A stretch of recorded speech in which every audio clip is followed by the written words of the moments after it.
Domingo, né? Tempo já que eu não venho aqui, né? Já estava sentindo falta já. Deixa eu pegar a caneta. Tá? Bom, primeira coisa, tá, gente? Hoje não é palestra, tá, gente? Hoje é estudo. Então sinta-se à vontade para me interromper, para perguntar, para fazer alguma colocação, até para discordar, não tem problema nenhum. A gente se tratando com respeito, até as discordâncias vão ser muito válidas e vão acrescentar para o nosso encontro aqui hoje. Bom, a Cleusa hoje me pediu para que a gente conversasse um pouquinho sobre obsessão. E falar de obsessão para médiums ou para as pessoas que estão estudando mediunidade é algo muito importante, tá?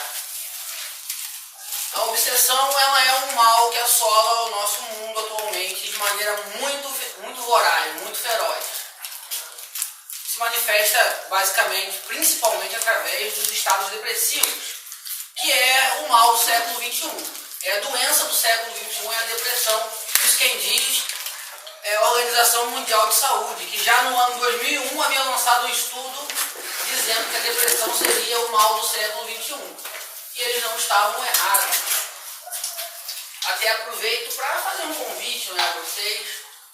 Na próxima semana, no dia 8, no caso, daqui a 10 dias exatamente, nós teremos lá, vocês já sabem, mas é bom reforçar, a Fundação Joana de Ângeles, no seminário CVV. Estejam lá, participem, convidem as pessoas que vocês conhecem.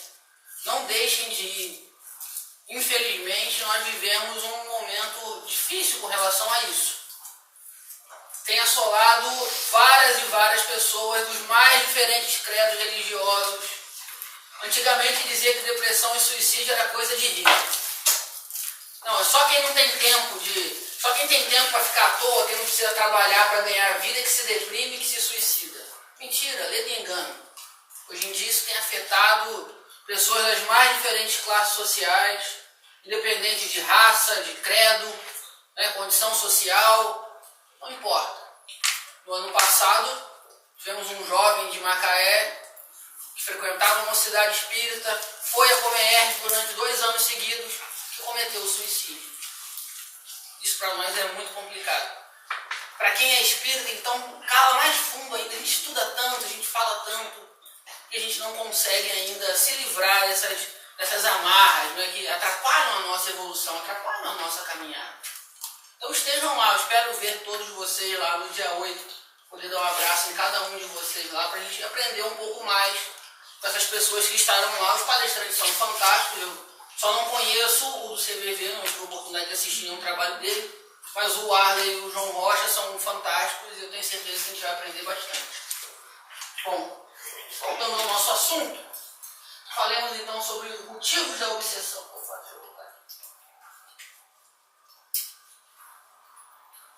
Bom, a obsessão ela vai se dar por uma gama de motivos, né? Tem alguns que são os principais, né? Os mais comuns, pelo menos. Então, vinganças por atos cometidos em vidas passadas, ou nesta mesmo. São pessoas que já nos acompanham há muito tempo, espíritos que já nos acompanham há muito tempo, ou nós os acompanhamos há muito tempo, e a gente vem nessa troca de gentilezas e carinho já há muitas encarnações. Quando a gente teve a oportunidade de prejudicar, nós prejudicamos. Quando eles tiveram a oportunidade de prejudicar, eles nos prejudicaram. E vai sim sendo criada uma simbiose, um ciclo de energia negativa, uma simbiose em que um suga a energia do outro, e esses vínculos obsessivos vão se dando através de muitas e muitas encarnações, porque em determinado momento nós achamos que tínhamos uma dívida, tínhamos o direito de cobrar. No outro momento, é o outro que achou que tinha o direito de cobrar uma dívida conosco. E assim, essas relações vão se permutando durante muito tempo. Um outro motivo interessante é o apego exagerado a entes queridos. Gente, isso é fantástico. Aquelas pessoas que não conseguem entender que o outro é livre. E aí eu não vou nem entrar no desencarne agora. Mas às vezes relacionamentos que terminam, que acabam naquele momento. Um já tinha tudo que tinha que aprender, aprendeu tudo que tinha que aprender com o outro. Resolveram então, ou um resolveu que era o momento de seguir a vida dele num outro estágio, numa outra condição, de repente até com uma outra pessoa. Mas a gente não consegue entender isso. Principalmente o homem. O que acontece? Por uma diferença física até. Os casos de violência que a gente tem visto são majoritariamente cometidos por homens, não é? É o fisicamente o mais forte, é desequilibrado. Físico, mas acho que cultural mesmo, né? Também. Na sociedade patriarcal. Não, eu digo assim que se uma mulher, dificilmente uma mulher consegue abusar de um homem como um homem consegue abusar de uma mulher fisicamente. Dificilmente uma mulher consegue subjugar um homem fisicamente como um homem consegue subjugar uma mulher. Isso é terrível, gente. Não é? E a gente às vezes não consegue entender. Nós já temos um sentimento de posse em nós muito arraigado. Então meu pai, é minha mãe, é meu irmão, é meu amigo, é meu marido, é minha mulher, é meu namorado, é meu.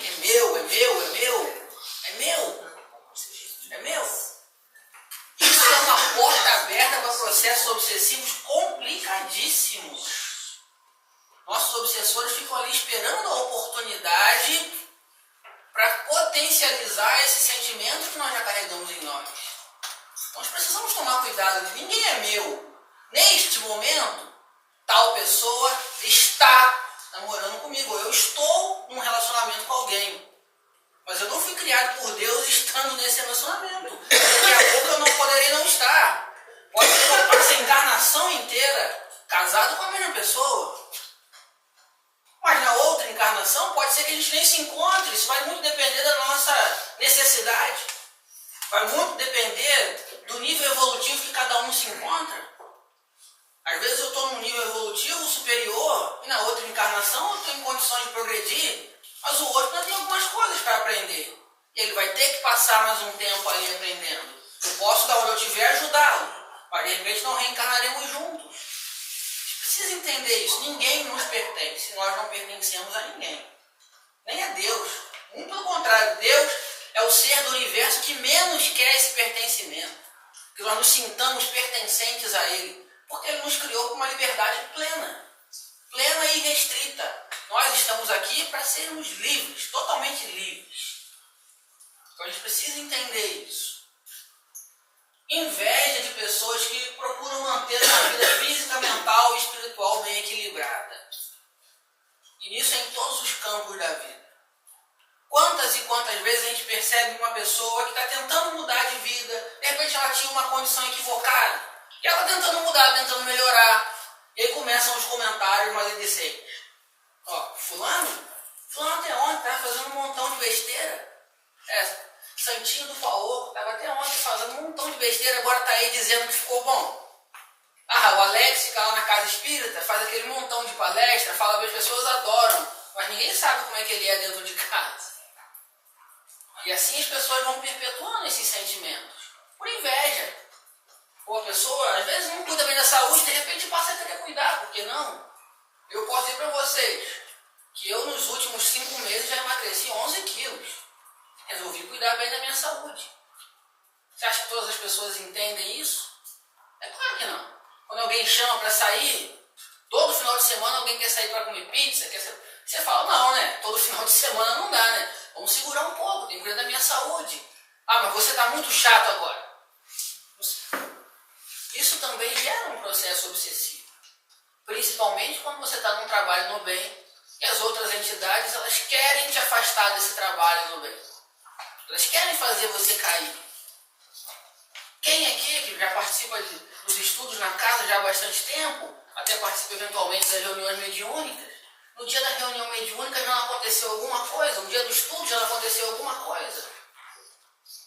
Você pensa em não ir para o estudo e fica pensando, eu não vou lá hoje, eu já me aborreci, olha só que desculpa esfarrapada, desculpa, muito esfarrapada. Não, me aborreci hoje, eu discuti. Não tem a menor condição de ir lá. Quem disse que não? Se eu me aborreço, se eu tenho um dissabor durante o dia, é exatamente para cá que eu tenho que vir à noite. Para depurar o meu pensamento, para participar do estudo, para sentir essa energia que a espiritualidade nos proporciona aqui. Aqui é o lugar em que mais nós temos que estar, sempre que tivermos oportunidade. Atrapalhar, como eu disse, a realização do trabalho no bem, e o próximo motivo é o mais importante. É um motivo maior para que nós passemos por processos obsessivos.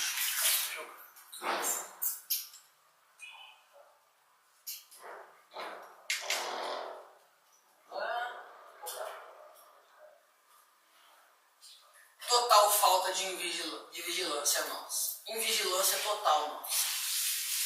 Isso é complicado. Está lá no Evangelho de Jesus, não é? Jesus no Horto das Oliveiras. Ele com mais 3 discípulos. E ele sai para orar um pouco mais afastado deles. Ele estava num momento crucial da sua encarnação. O momento do testemunho maior. O momento em que ele, espírito, estava totalmente preparado. Mas ele sabia que o seu corpo físico ia sofrer. Não adianta, gente. Seja Jesus ou seja eu, ninguém gosta de sentir dor. No caso dele, ele não ia se revoltar. Mas dizer que ele estava se sentindo feliz. Não era nenhum sadomasoquista. Porque ia sofrer o que ia sofrer. Eu acho a condição moral dele totalmente diferente da minha. Eu não me permitiria passar por isso, por aquilo. Ele se permitiu e enfrentou bem aquela prova. Mas ele estava lá com seus 3 discípulos. Ele volta depois de 1 hora e encontra os 3 dormindo. Olha isso. E fala com eles, mas meus amigos, vocês não podem vigiar 1 hora comigo? Vigiai e orai para não caíres em tentação. São as palavras de Jesus, que servem para todos nós a nossa vida inteira. Os processos obsessivos se iniciam por falta de vigilância nossa, total falta de vigilância nossa. Quando nós permitimos que essas brechas aconteçam, nós permitimos que essas entidades da espiritualidade inferior se aproximem de nós, criem esse vínculo energético conosco e nos impeçam de prosseguir, e nos prejudiquem, e nos façam cair. Nós, através dos nossos pensamentos, que Joana de Ângeles é interessante, Joana de Ângeles diz que a poluição mental da Terra já é superior à poluição que é provocada pelo homem no seu dia a dia. A poluição mental da Terra é uma das maiores causas de destruição da camada de ozônio, segundo Joana de Ângeles. Então, quer dizer, as nossas vibrações, elas realmente conseguem afetar o ambiente ao nosso redor. Olha isso. E o quanto será que nós estamos contribuindo para essa poluição mental do planeta? É um ponto de reflexão para nós. Gente, se eu estiver indo muito rápido, vocês interrompam, façam questionamentos. Fala, Alex, só um pouquinho mais devagar. É porque é muito assunto, gente, e é um assunto muito importante, em que nós não podemos deixar de abordar nenhum aspecto dessas questões. Precisamos entender realmente como que esses vínculos acontecem, de que maneira esses vínculos se dão, e principalmente entender de que maneira a gente pode se livrar desses vínculos obsessivos. Se a gente, por algum motivo, em algum momento, se permitir cair novamente, porque já caímos muitas vezes nessas armadilhas, dessas energias obsessoras, a gente tem que saber como sair disso. Como assim? Vamos chegar nesse ponto. Chegaremos lá. Chegaremos lá. Mas aqui no ponto eu já estou dizendo, começar a se vigiar um pouco mais. Começar a prestar atenção nos nossos pensamentos, nas nossas atitudes. Eu começar a pensar, quando eu tiver algum determinado pensamento, eu me analisar. Será que esse pensamento realmente é meu? Será que isso é algo corriqueiro meu? Será que eu estou sempre pensando isso? Será que eu estou sempre agindo dessa maneira? E aí já entra a questão do nosso autoconhecimento. Nós precisamos, é fundamental que a gente se conheça melhor. É fundamental nós nos entendermos, nos conhecermos melhor. E principalmente é fundamental que a gente se ame mais. Mas isso é tranquilo, tá, gente? A partir do momento que a gente passa a se conhecer, é impossível não nos amar. O que é que impede o nosso autoconhecimento? Quando a gente começa a analisar a nossa vida, isso é interessante. Quando a gente começa a analisar a nossa vida, pode falar, depois eu continuo. Só que é aquele negócio. Sim. A obsessão é muito sutil. Muito. E nem sempre você se dá conta que está sendo manipulado. Concordo. Aí é que está. Como a pessoa pode se tocar nisso? Para poder tentar sair desse... Daí a importância do nosso autoconhecimento. É fundamental cada dia mais a gente analisar as nossas próprias atitudes. Santo Agostinho nos dá um roteiro completo no Livro dos Espíritos, nos ensinando como fazer. E é um método simples. O que acontece nesse processo de autoconhecimento? Eu começo a me analisar para tentar me conhecer. Eu começo a enxergar em mim uma série de características que eu não gosto, eu começo a perceber que eu ainda tenho uma série de atitudes que eu já não deveria mais ter. Que eu já sou espírita há muito tempo, que eu já estudo há muito tempo, que eu já sei que é errado agir e pensar de tal maneira, e isso me assusta. E quando eu percebo isso, me apavora. E aí eu cesso meu processo de autoconhecimento. Porque eu fico com medo de descobrir mais coisas que eu não gostaria de ter. Eu fico receoso de descobrir mais coisas. E eu não percebo que, na verdade, essas características que eu tenho e que eu não gosto, esses vícios de caráter que eu tenho e que eu não gostaria de ter... Apertei? Não tem problema não, a gente vai passar por essa mesmo. Que eu tenho e não gostaria de ter, na verdade, elas são só a capa. Isso é superficial. Se eu cavar um pouco mais fundo, se eu passar por essa lama superficial, eu vou descobrir quem eu sou de verdade. Eu vou realmente compreender e acreditar que eu sou filho de Deus, que eu sou uma criatura de Deus. Que no meu interior é a energia de Deus que flui, que me anima. Pois não? Essa questão de se autoconhecer e perceber essa falha de caráter, acho que é um processo difícil na medida que a gente não compreende um princípio espírita. E a gente compreender, esse ajuda aí, se vocês percebem, de analisar o orgulho que nós construímos na personalidade. Eu acho que é massa quando a gente exatamente detectar que é um orgulho e a gente não se deixar levar desse orgulho. Porque senão ele pode nos desviar de se autoanalisar e com isso a gente ser manipulado mais fácil. Porque é mais fácil a gente dizer que não é nosso, Sim, né? Muito mais. Que alguém, foi um pensamento meu, jogar uma culpa para uma obsessão, mas isso não resolver de fato o problema. Então, assim, no meu modo de ver, você pediu para a gente trocar, Claro, é verdade. Eu acho que a gente se aceitar como seres orgulhosos mesmo e egoístas é o caminho melhor, porque aí você vai saber, você tem que enfrentar isso. Se aceitar como seres que ainda tem muito que melhorar, estão num caminho. Mas isso não pode ser levado para um lado também de uma autodepreciação. Eu começar a achar que eu sou a pior pessoa do mundo, que nós não somos. Hoje, nesse estágio que nós estamos infinitamente melhores do que já fomos. Tenho certeza disso, todos nós aqui. Atualmente. Nós estamos então cada vez melhores. A gente é o momento ideal para a gente buscar esse autoconhecimento. Porque as informações estão pipocando, gente, de todos os lados. E a gente tem elementos para isso a cada dia mais. É lógico, como o Irã falou, a gente primeiro tem que se aceitar como seres que ainda tem muito que melhorar, tem uma longa caminhada. Mas não podemos nos esquecer que nós também já percorremos uma caminhada muito grande anterior a essa. O próprio André Luiz diz que desde o momento em que nós somos o início do princípio inteligente, aquele dia, lá, se desprendeu o fluido cósmico universal que vai começar a evoluir para ser um espírito daqui a um tempo. Então é André Luiz. Desde esse momento até o momento em que nós reencarnamos na nossa primeira encarnação como seres humanos ou em outro planeta, como ser de outro planeta que seja, mas desde o momento em que a gente é aquela partícula que vai ser um espírito, vai evoluir para um espírito, são passados 20 milhões de séculos, não de anos. 20 milhões de séculos de evolução. Olha a nossa caminhada. Depois disso a gente reencarna ainda naquela forma bem primitiva, muito mais fera do que um homem já constituído, do que um ser humano já constituído, até chegar aqui, nesse ponto em que a gente está aqui, podendo se comunicar com os outros com clareza, podendo utilizar aparelhos eletrônicos, usando o celular, se locomovendo com mais velocidade, se comunicando com o outro com mais velocidade. Então, olha o tanto que a gente já evoluiu.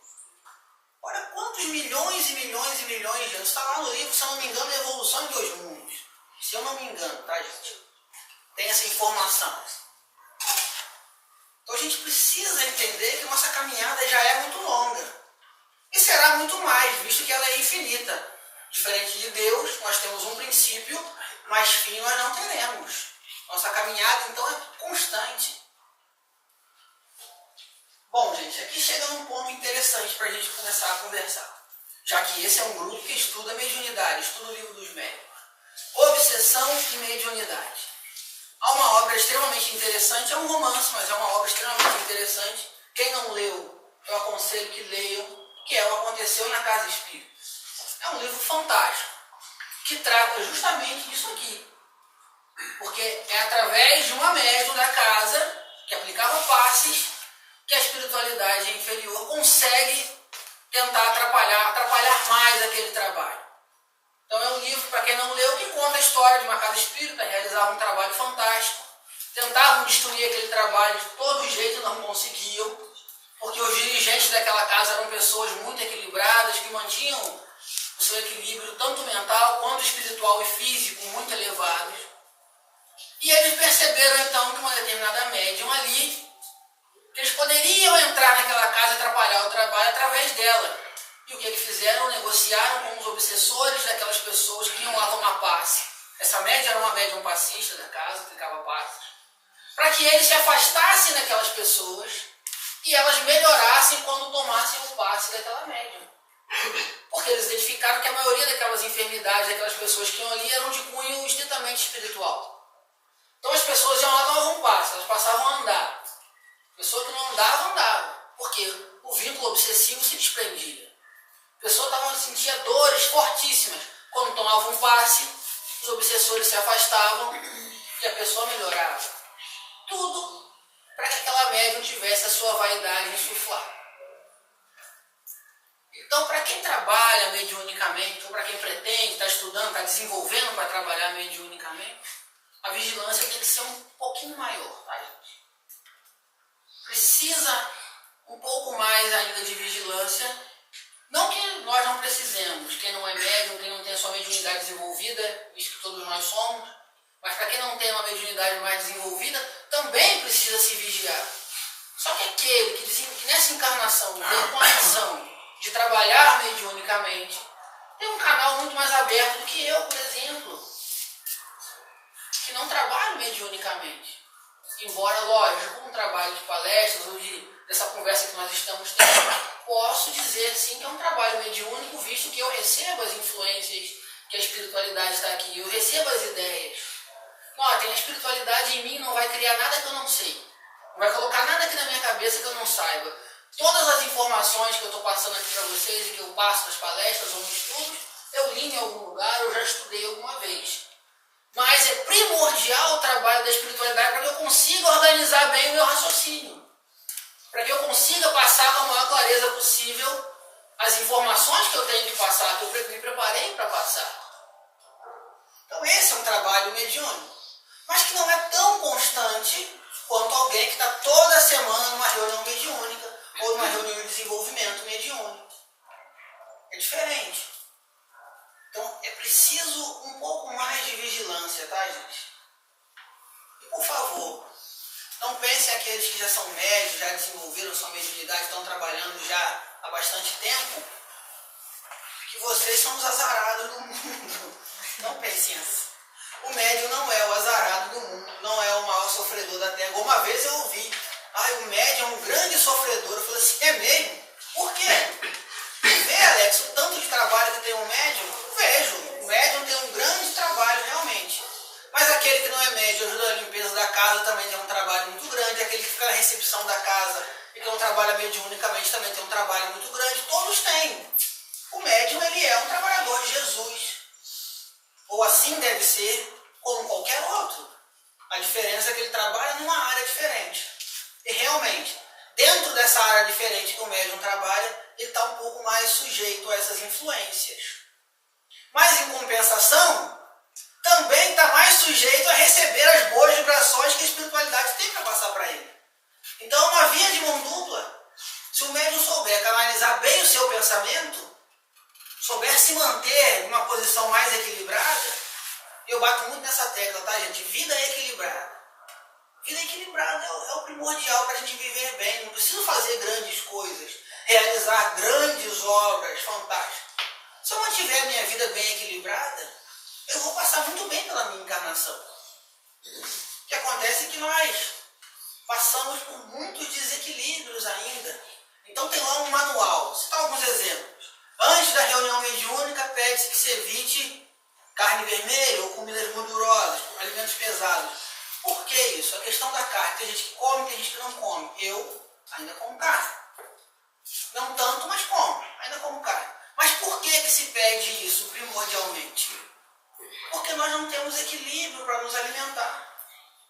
Então, se tivesse lá, não tivesse essa restrição e falasse assim, não tem restrição alimentar para participar da reunião mediúnica, era bem capaz de ter gente que queria comer uma feijoada no dia da reunião mediúnica, vai comer uma rabada, vai com a barriga cheia, pesado, não consegue se concentrar no trabalho. Há alguns lugares que pedem que o médium se abstenha de sexo 24 horas antes da reunião mediúnica. Em alguns lugares é assim. Por quê? Porque nossas reuniões, nossas relações sexuais ainda são muito desequilibradas. Nós não conseguimos nos controlar. Ainda são muito animalizadas, eu posso dizer assim. Ainda são muito pervertidas. Posso usar esse termo. Não há um equilíbrio nas nossas relações sexuais numa boa parte dos casos. Então pede-se que se abstenha, não faça. Porque a energia sexual não é uma energia ruim, gente. É uma energia que gera uma vida. Parar para pensar nisso? O quão forte é essa energia? Se bem utilizada, se bem canalizada, quantas coisas fantásticas pode trazer? Fala, por favor. Eu pensei sem ser o desequilíbrio, né, Sim. na prática, mas da própria desgaste da energia que se tem um momento e precisaria para um segundo momento, que seria a reunião. Poderia ser isso também? Pode, mas essa energia não é infinita, né? Ela se renova. Se tem um desgaste muito grande dessa energia, é porque ela está sendo mal utilizada. Notem bem, é a mesma coisa quando você vê um corredor, uma pessoa que corre uma corrida de longa distância, corre uma maratona, 42 quilômetros. Se a gente pudesse analisar e acompanhar a corrida daquele atleta, nós perceberíamos que dificilmente o seu ritmo muda na maior parte da corrida. Ou seja, ele sabe poupar bem a sua energia. Quando é que seu ritmo muda? No final, quando ele vai dar o chamado sprint final para tentar chegar na frente do outro, para tentar ultrapassar alguém. É ali, por quê? Porque ele sabe poupar bem a sua energia durante todo aquele trajeto. Assim também são as energias que nós temos conosco, principalmente a energia sexual. Se a gente tivesse uma vida sexual bem equilibrada nas nossas relações, não precisaria dessa restrição, porque essa é uma energia que se renova sempre. Se a gente tem um desgaste excessivo, é porque a gente está usando mal. Na mesma corrida, se alguém for pegar e for tentar correr aos 42 quilômetros, a pessoa larga, parece que está correndo só 100 metros. Uma corrida de 100 metros rasos. Ela não consegue chegar nem no primeiro quilômetro. Ela cai antes de terminar o primeiro quilômetro, porque não soube usar bem a sua energia. Assim também é nessa questão. Quando nós falamos, né, dessa questão da nossa mediunidade relacionada à obsessão, nós vamos entender que esse desequilíbrio que acontece, provocado por nós mesmos, ele é muito danoso não só a nós, mas também a uma série de espíritos que poderiam ser atendidos por nós e que não são, porque nós não estamos em condições de atendê-los. Então notem bem, é um crime que eu cometo contra mim e contra o outro. Porque eu me prejudico e prejudico também os outros que estão precisando de ajuda, mas eu não tenho condição de atender. Eu não tenho condições de fazer. Isso é muito importante para nós pensar sobre isso. Ao longo da história, nós temos vários casos de médiums que utilizaram mal da sua mediunidade e viraram joguete na mão de obsessores. Mas tem um muito interessante que eu me permito contar para vocês, de um homem que foi contemporâneo de Kardec, chamado Daniel Douglas Home, um inglês contemporâneo de Kardec. Um homem que fazia fenômenos físicos fantásticos. Ele levitava. Ele conseguia pegar água fervendo e jogar no rosto e não sentia nada. Era um paranormal fantástico. Conseguia mudar a constituição física do ambiente em que estava. Mas foi um homem que ao final de sua vida foi joguete da espiritualidade inferior. Porque ele ganhava dinheiro com as suas apresentações. Ele não queria ajudar os outros. E quando Kardec lançou a doutrina espírita, quando Kardec lançou o livro dos Espíritos, depois o livro dos Médiuns e as outras obras da codificação, ele foi um grande crítico de Kardec. Ele foi uma das pessoas que mais combateu Kardec junto com a Igreja Católica. Porque todos aqueles ensinamentos que Kardec estava trazendo para o mundo conflitavam com o estilo de vida abastado que ele levava por conta da sua mediunidade desenvolvida. Uma mediunidade fantástica. Acho que ele não soube lidar. Foi seduzido por essas paixões. As próprias irmãs Fox também perderam a mediunidade. Também, depois de um tempo, a mesma coisa. Fizeram aquele sucesso no início e depois disso tentaram se aproveitar disso. Nós precisamos entender qual é o nosso papel nesse mundo. Mais uma vez é o autoconhecimento. Para a gente entender qual é o nosso papel nesse mundo. Para que nós estamos aqui? Até que ponto nós podemos ir? Até que ponto nós podemos chegar? Isso é um trabalho de responsabilidade que nós temos. Aquele que trabalha com a mediunidade, ele tem uma responsabilidade muito grande sobre si e sobre os outros. Porque ele é um instrumento de ajuda para uma gama de espíritos que estão ali precisando naquele momento, muitas vezes, para nem se manifestar na reunião mediúnica, não. Tá? Não é só isso, não. Em várias obras a gente vai ver que muitas vezes o espírito está tão enfraquecido que ele precisa de um choque anímico. Ou seja, ele precisa da energia de um encarnado, ele precisa desse ectoplasma para ele se fortalecer e poder até receber o mínimo de ajuda. Porque muitas vezes está tão enfraquecido que ele não consegue receber nem ajuda. Então nós precisamos prestar atenção nessas questões. Tem um livro fantástico que chama-se Medicina da Alma, do Dr. Joseph Kleber, Psicografia de Robson Pinheiro. Estudem esse livro, leiam esse livro, aprendam com esse livro. Na verdade é um livro para ser estudado, não é para ser simplesmente lido. É um livro para ser refletido sobre ele. E tem um capítulo desse livro que ele fala sobre as 7 dimensões do ser. Ele vai falar sobre corpos mentais. Um assunto fantástico. Provavelmente um dos assuntos que eu mais gosto de estudar quando se trata da parte científica do doutrina espírita é corpos mentais. É um assunto que não se esgota. Mas ali tem um corpo mental que sempre me chama a atenção, que é o duplo etérico. Olha só que fantástico. O duplo etérico ele tem muitas funções. Ele, por exemplo, é um corpo fluídico. Então, ele é um poço de fluidos, como está bem descrito nesse livro, que é responsável por fazer essa interação entre o que eu sinto e o que eu penso com o mundo exterior, com o mundo ao meu redor. O duplo etérico é aquilo que algumas pessoas, alguns sensitivos, chamam de aura. Então a pessoa olha e fala, está com a aura branca, está com uma aura clara, significa que eu estou com meus sentimentos bons, com bons sentimentos dentro de mim. Estou com sentimentos bem equilibrados, estou vibrando bem para o mundo. Ele está com uma aura escura, uma aura densa, significa que eu estou totalmente desequilibrado, desorganizado dentro de mim. Essa é uma das funções do duplo etérico. Ele dá vida às nossas formas de pensamento. O que são as formas de pensamento? É aquilo que eu emano, é aquilo que eu penso, é aquilo que eu desejo. Tá? O duplo etérico ele é o responsável por transmutar isso, por transformar isso em algo palpável, em dar vida para isso. Então notem bem, quando Jesus falou assim no Evangelho, pedi e obtereis, batei e abrir-se-vos-á. Olha só, o que Jesus quis dizer com isso, de uma maneira simples, para que a gente que estava lá naquela época pudesse entender bem? Tenham bons pensamentos, emanem bons sentimentos, que o duplo etérico de vocês vai conseguir transformar isso em coisas boas de volta para vocês. Foi isso que Jesus quis dizer para nós. Mais uma das funções primordiais desse duplo etérico, uma das funções primordiais dele, é servir como uma camada protetora ao redor de nós, filtrando as energias externas que nós recebemos. É a nossa camada de ozônio, tá, gente? Então você tem lá a Terra, que se não tivesse a camada de ozônio em volta dela, aí, recebendo a energia direta do Sol, seria impossível existir vida aqui. A mesma coisa é o nosso duplo etérico. Ele filtra as energias que nós recebemos e tem a missão de fazer com que passe só aquilo que for benéfico para nós.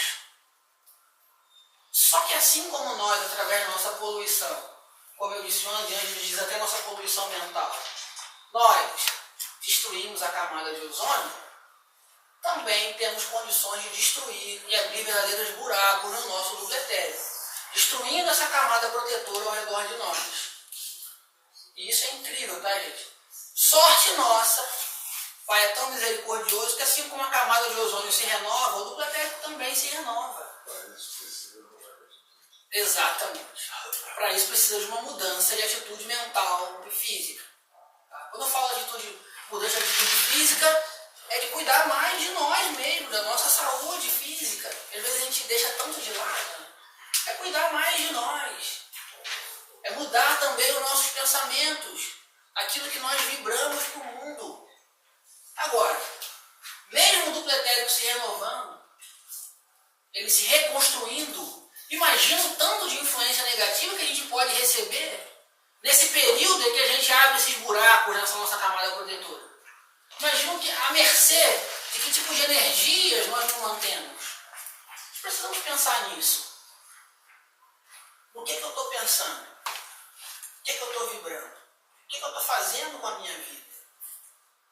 Eu estou permitindo que essas influências adentrem a minha vida?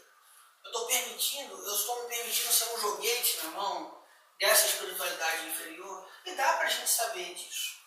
Dá para a gente prestar um pouco mais de atenção em nós, no nosso dia a dia, gente. Porque nós temos tipos de obsessão que vão desde obsessões simples até a subjugação, que é um tipo terrível de obsessão. Nós vamos tratar um pouco sobre isso. É um tipo terrível de obsessão. Mas todo processo obsessivo começa com obsessão simples. Com algo muito fácil. Um pensamento que vem, um pensamento ruim que vem com relação a algo ou a alguém. Ou uma notícia que eu vejo, a gente tem visto notícias terríveis na televisão atualmente. Eu sei que eu saio muito cedo para trabalhar, às vezes eu ligo a televisão naquele jornal que passa de manhã, hora 1, começa agora 4 horas da manhã. E é só tragédia, é assassinato, é violência, é corrupção, é um monte, é pessoas passando fome, é terrível, é difícil. Eu parei de ver, porque é difícil manter o equilíbrio assim. Já acorda de manhã sendo bombardeado por uma série de notícias que tiram você do seu equilíbrio, que te tiram do seu estado normal de ação. Você acabou de acordar, deveria estar descansado, deveria estar bem, se preparando para mais um dia, mas você já é bombardeado constantemente com essas notícias. E isso nos tira do nosso equilíbrio. Então é um pensamento ruim que vem. Olha lá, esse bandido bom, você tem que morrer sofrendo. A gente já pensa logo assim, quando vê um caso de violência. Tinha que fazer com ele a mesma coisa que ele fez com ela. É assim que a gente pensa. É o nosso desequilíbrio agindo. Pode ser já o início de um processo, uma obsessão simples. Mas é um tipo de obsessão que a gente consegue afastar com muita facilidade. Uma mudança rápida de pensamento, vou pensar em coisas boas, vou fazer uma prece aqui para me melhorar, para me fortalecer, e vou seguir na minha caminhada. Mas a gente não faz isso muitas vezes. Nós não fazemos isso, nós não mudamos. Parece que em alguns momentos a gente se alimenta desse tipo de pensamento. A gente se sente bem, satisfeito com esse tipo de pensamento. Não, mas o que eu quero é justiça. Será que é mesmo? Será que a gente não está confundindo justiça com vingança? Será que não é assim que a gente está agindo? Isso vai evoluir, vai se tornar uma obsessão complexa. Que não é tão difícil, não é tão complexa quanto o nome diz. Também a gente consegue se livrar. A gente consegue vai na casa espírita, toma um passe, eventualmente passa ali pelo atendimento fraterno, conversa, recebe orientações. Se a casa espírita dispor de um tratamento espiritual, passa pelo tratamento. E se livra desse vínculo obsessivo. Mas a gente não faz isso. Olha só, a gente não faz isso. Isso é terrível. E é essa obsessão complexa. Evolui uma fascinação. Tá? Alguns autores espirituais já falam obsessão simples, fascinação e subjugação. Outros colocam esse nível obsessivo aí no meio aí. Obsessão complexa. Mas se vocês lerem algumas obras e não falarem de obsessão complexa, não tem problema. Isso não está errado também. É só mesmo uma questão de nomenclatura e de divisão de estudo para cada um. E se a gente passa por uma fascinação? Aí começa a ficar complicado de verdade. Porque aquele que está fazendo um processo de vacinação, ele nem acha que está precisando de ajuda. Como é que ele vai pedir ajuda se ele não acha que está precisando de ajuda? Começa a achar que o mundo todo está contra ele. Só ele que é certo, o resto está todo mundo errado. Gente, isso é terrível. A família alerta, os amigos alertam, as pessoas alertam. Se você mudar de atitude, você está errado e ele acha que não. Que está tudo certo. Eu conheci uma pessoa um tempo atrás que ela entrou num processo de vacinação tão complexo que ela começou a espalhar para as pessoas que Jesus estava voltando para a Terra, numa nave espacial, tá, gente? E começou a dar datas. Gente, é engraçado, eu sei, pode parecer, mas foi um processo difícil. A pessoa conseguiu se livrar, graças a Deus. Não sem antes tentar o suicídio. Porque entrou em desespero quando percebeu que tudo aquilo que ela tinha falado para todo mundo não ia se concretizar. Não ia acontecer. Isso gerou nela um sentimento de desespero tão grande que ela tentou se matar. De vergonha. Por tudo aquilo que ela havia falado, tudo aquilo que ele havia dito. Imagina, gente. Você chegar num processo obsessivo tão complexo e começa a dizer que Jesus vai voltar numa nave espacial. Começar a falar isso para todo mundo. E se você falava com ele, mas não é lógico isso, cara. Para, vamos pensar aqui, vamos raciocinar nós dois. Pronto, ele ficava semanas sem falar com a gente. Se sentia ofendido, perseguido. Esse é um processo de fascinação profundo e complexo. Até que chega no último grau. Que nós, inclusive, falaremos sobre ele agora.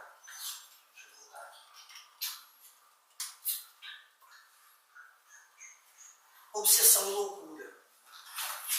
Kardec diz muito inteligentemente que nem todo processo de obsessão vira loucura, mas que toda loucura é fruto de um processo obsessivo.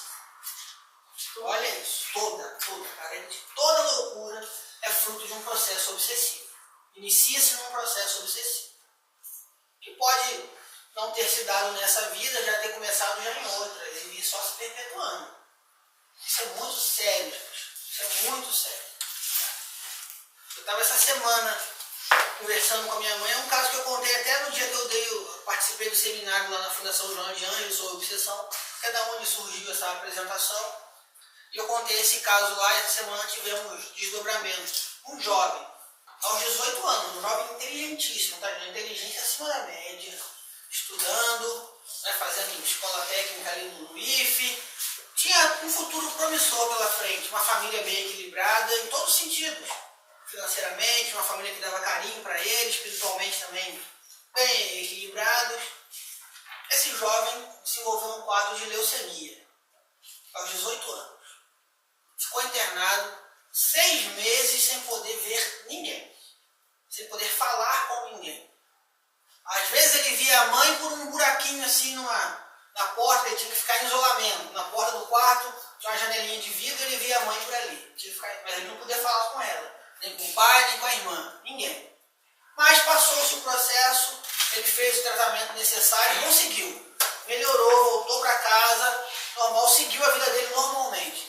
2 anos depois, ele já com 20 anos, foi fazer um exame de rotina, porque quem já passou por um tratamento de câncer sabe que são 5 anos indo ao médico, fazendo revisões periódicas, até que depois de 5 anos, se não voltou, o médico diz que você está liberado, está livre daquela ameaça. 2 anos depois, se desenvolveu novamente o quadro de leucemia. Novamente o hospital, novamente o isolamento. Conseguiu se curar novamente. Fisicamente, tá, gente?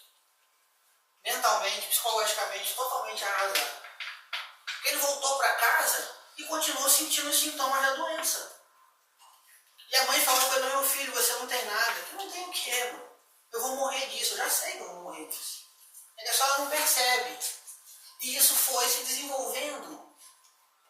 Um processo de desequilíbrio mental muito grande. A mãe me procurou certa vez. Foi na minha casa, era conhecida da minha mãe. Foi na minha casa, chorando, E pela primeira vez, gente, pela primeira vez, quando alguém me procurou, a mãe de um jovem, eu que trabalho com mocidade já há bastante tempo, foi a primeira vez que a mãe de um jovem, alguém veio me procurar, me pedir ajuda, e eu simplesmente não sabia o que dizer. O que eu vou dizer para ela? Não sabia o que dizer. Só podia ouvir, deixar que ela desabafasse tudo, dizer que ia tentar ajudar da melhor maneira, com preces, com orações.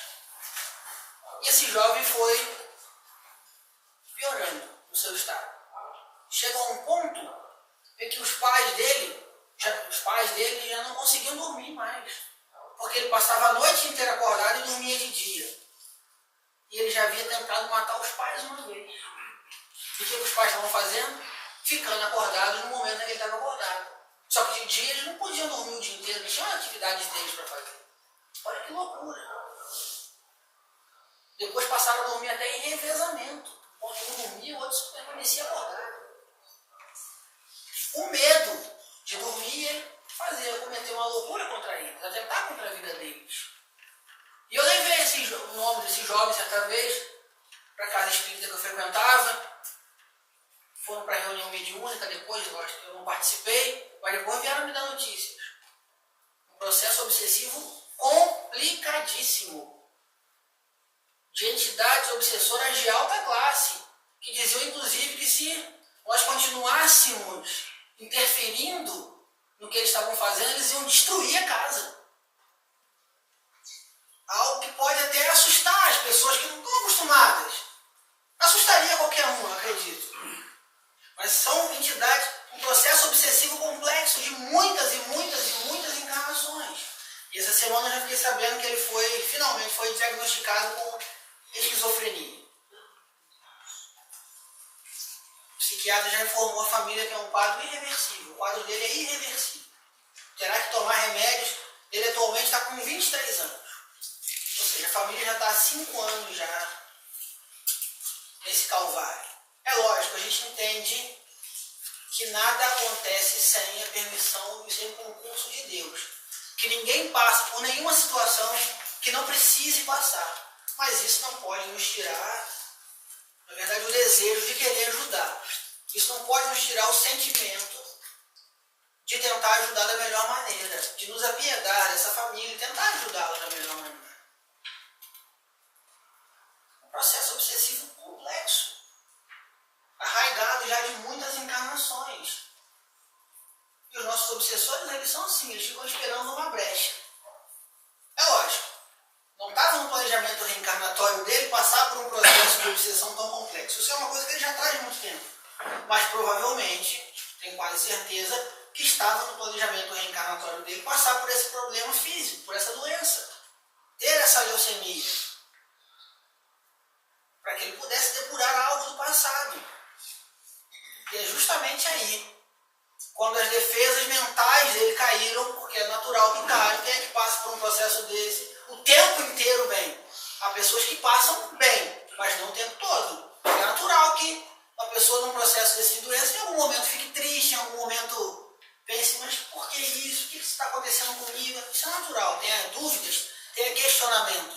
E é justamente nessa hora que os obsessores dele aproveitaram para atacar. E para fazer o que fizeram com ele. Para buscar prejudicá-lo na encarnação, como já o prejudicaram. Ele pode se livrar desse vínculo obsessivo.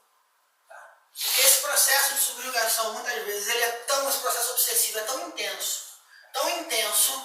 que mesmo que o vínculo obsessivo se encerre, mas ele fisicamente já está totalmente prejudicado. Terá que continuar tomando os remédios por resto da vida. O dano já foi causado. Exatamente. O seu cérebro já não produz mais uma série de substâncias químicas que deveria produzir, que são responsáveis pelo seu equilíbrio mental. Então ele vai ter, mesmo que amanhã ou depois se desvincule esse processo obsessivo nessa encarnação, ele se veja livre disso, esses obsessores resolvam seguir a vida deles, sejam resgatados, entendam o mal que eles estão fazendo, não importa. Mas esse dano físico nele já foi causado. Então ele já tem a sua encarnação inteira prejudicada por conta disso. Tem que tomar remédio, né? Encarnação inteira. E ele, pelo que eu sei, não quer tomar o remédio, não toma o remédios. Quando a mãe tenta dar, ele joga fora. Então uma obsessão pode ser também incurável? Processo obsessivo? Num quadro desse? Num quadro desse, é como eu estou falando, esse vínculo em algum momento vai ser desfeito. Pode não ser nessa encarnação, pode ser em outra. Né? Aí vai muito mais depender também do obsidiado do que do obsessor.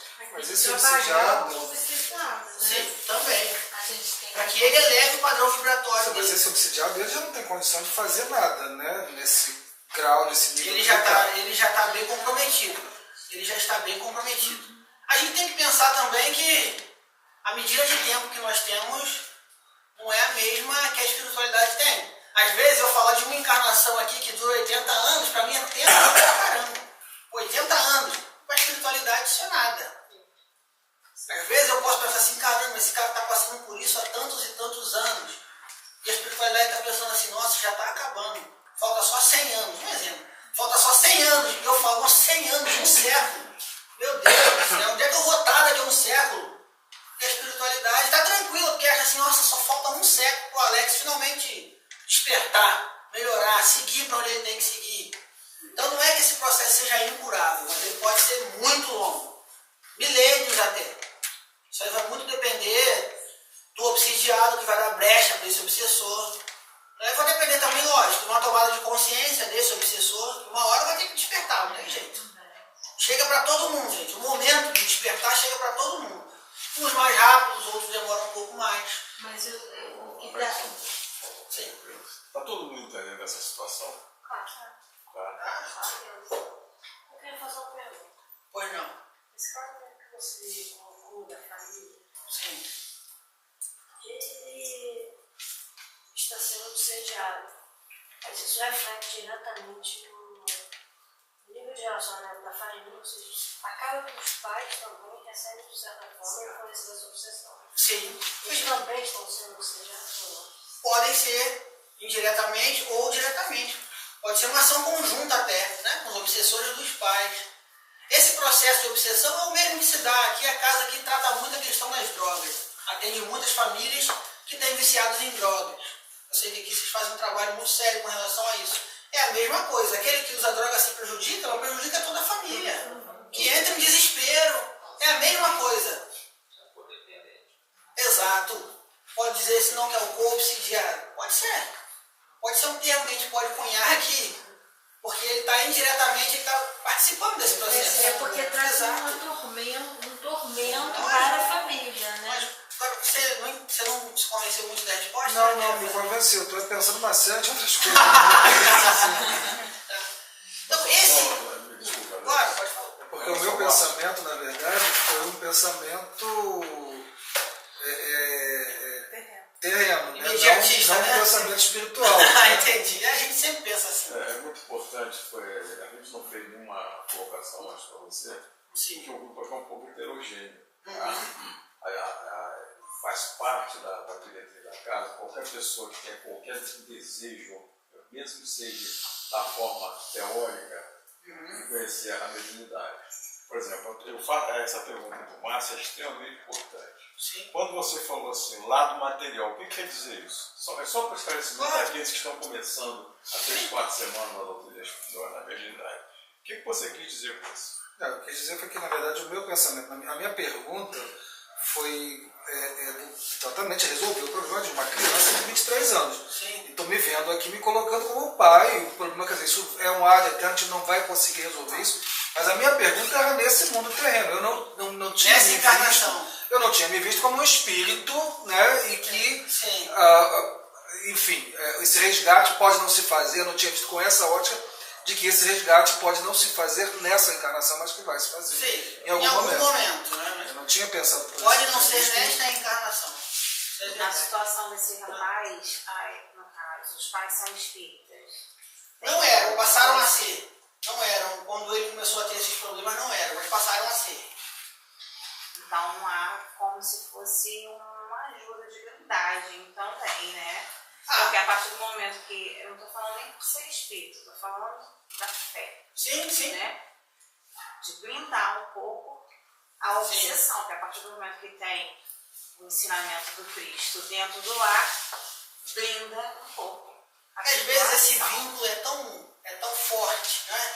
É um vínculo tão denso, que quem tem a condição de enxergar também o lado espiritual, muitas vezes não consegue nem distinguir onde começa um e onde termina o outro. De tão denso que ajuda, infelizmente, que ajuda, ela depende muito mais da minha condição vibratória de receber ajuda. Receber ajuda eu recebo o tempo inteiro. Mas será que eu estou apto, disposto e aberto para receber essa ajuda? Receber ajuda é normal, o tempo inteiro a gente recebe. Você que levantou a mão? Não, só colocando quando ele falou que se viu como pai, esses pais também estão passando junto com isso com ele, porque também tem coisas resgatadas. Sim, lógico. Receberam esse espírito por um motivo, não é? Claro que sim. E como você falou, no despertar que chega para todo mundo, eles não eram espíritas. Não. Mas agora passaram a ser. Agora passaram a ser. Mediante a esse problema todo. Exatamente. Eu acho que isso até é o progresso também. Ainda Sim, que não sim. alcance um objetivo material que a gente espera que dê jeito. Não vai dar jeito, mas já houve um progresso nessa encarnação. Eles já se envolveram com a doutrina, né? Já estão buscando uma consolação. Despertaram, né? Já despertaram. Então, cada dia mais já tentando. Embora, lógico, gente, os momentos de desespero, de desânimo, eles aparecem, eles vão acontecer. E muito interessante, né, quando a gente fala desse despertar, né, como aí a doutrina é realmente consoladora, né? Porque você imagina, você pensar que teu filho não vai se curar de um problema desse aos 23 anos, o que é que vai te consolar se você não pensar que lá na frente, nas próximas encarnações, há possibilidades, né? Há uma possibilidade de melhora, exatamente. No futuro, né? Sim. A fé no futuro, né? Exato. Então a gente precisa entender, esse processo de subjugação é o mais terrível que tem. Em muitas oportunidades, aquele que está sendo subjugado, ele já não tem mais o menor controle sobre as suas ações. Aqui eu entendo, só a título de curiosidade. Todo quadro de esquizofrenia tem por trás uma obsessão ou não? Tem. Todo quadro de um processo esquizofrenia que é obsessivo. médico, cientificamente comprovado, por trás tem uma obsessão espiritual. Cientificamente comprovado, a gente não tem como dizer, até porque a ciência ainda não aceita. Sim, mas a esquizofrenia é uma doença. Ah, sim, Como? sim, é uma doença. É comprovado cientificamente Sim. que é uma doença, que Sim. é uma alteração de enzimas e de Sim. cerebrais. Por trás dessa doença, porque é uma doença, toda ela tem uma obsessão, Tem um fundo como espiritual. antigamente se chamava loucura, tem um cunho obsessor, é isso? Sim. Como disse Kardec, né? Como eu falei que a gente já fala de Kardec, nem todo processo obsessivo termina em loucura. Mas toda loucura começa numa obsessão. Tem por princípio uma obsessão. Então é. Olha só, Sim. duas coisas, só para fechar uma coisa aqui na minha cabeça. Claro. Então, a obsessão, ela pode ser do plano espiritual para o plano material, Sim. como de nós encarnados um para o outro. Sim. Não é isso? Sim. Fechou. Não sei se vocês já conhecem, já tiveram, eu como professora, eu fui aplicar uma prova Brasil, aqui em Rio das Ostras, e eu passei pelas escolas, todas essas escolas públicas. Você trabalhou nas escolas aqui? Não. E eu vi dois problemas sérios aqui acontecendo com crianças de 8 anos, começam com idade de 8 e adolescentes e tudo, que é o put e aquela brincadeira do sítio. Bom, eu não sei se vocês sabem o que é o put. As crianças daqui, isso é uma realidade aqui, como em outras cidades, essas crianças, elas se cortam, elas pegam um gilete, se flagelam, mas é muita coisa. Eu vi uma criança daquele tamanho ali, uma menina, toda cortada, e ela vai cortando, aí depois, na próxima vez, afunda um pouco mais, vai afundando um pouco mais, e se cortam todas. E brincadeira de baleia azul também, a né? história da baleia azul, que também vai pelo corte. E essas crianças, elas têm uma espécie de confraria, se vão para a praia, se juntam lá na praia para fazer uma cabeça do outro e cada vez captar mais pessoas. Isso está dentro das escolas aqui todinho. Esse é o CUT. A outra é a questão da CUTTING. Vocês vão ver. Admito que eu nunca tinha ouvido falar dessa prática aí.